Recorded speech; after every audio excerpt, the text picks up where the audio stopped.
Hi guys, it's another great day. Please do subscribe to my channel for more global info. Middle East, Ukraine wars in focus as G7 defense ministers meet in Italy. Italian defense minister warns global security framework is increasingly precarious due to competing world visions. The group of 7, G7, defense ministers are meeting in Italy against a backdrop of brewing tensions in the Middle East and the drawn-out conflict between Russia and Ukraine. The one-day gathering on Saturday marks the group's first ministerial meeting dedicated to defense, and is being held in Naples, the southern Italian city that is also home to a NATO base.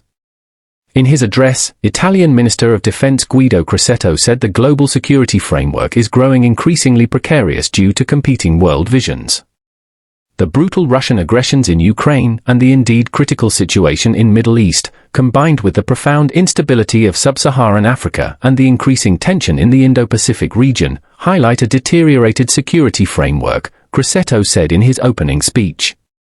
Ample space would be given to discussing the escalating Middle East conflict during the one-day summit, Crosetto had said a day earlier in Brussels. There is also deep concern over China's military activities around Taiwan and heightened tensions along the border of North and South Korea. Warning that forecasts for the near future cannot be positive, Crosetto said tensions were fueled by a common driver, the confrontation between two different, perhaps incompatible, visions of the world.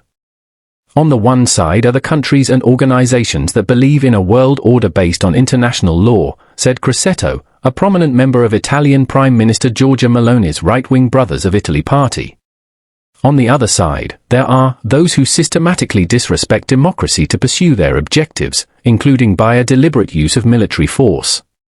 The G7 meeting came 2 days after Israel announced it had killed Hamas chief Yahya Sinwar, mastermind of the October 7, 2023 attacks on Israel that was followed by the Israeli genocide in Gaza.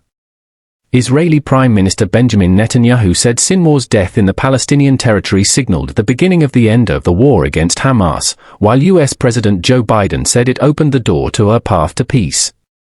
But analysts say Sinwar's killing will only deepen Israel's presence in Gaza and the occupied West Bank.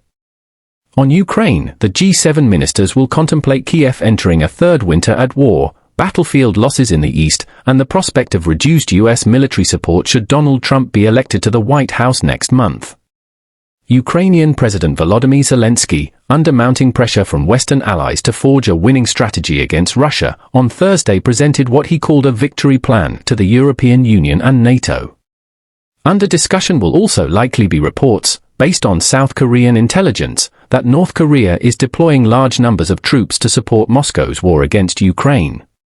NATO was not yet able to confirm that intelligence, its Secretary-General Mark Rutte said on Friday. Thanks for viewing. See you on my next video.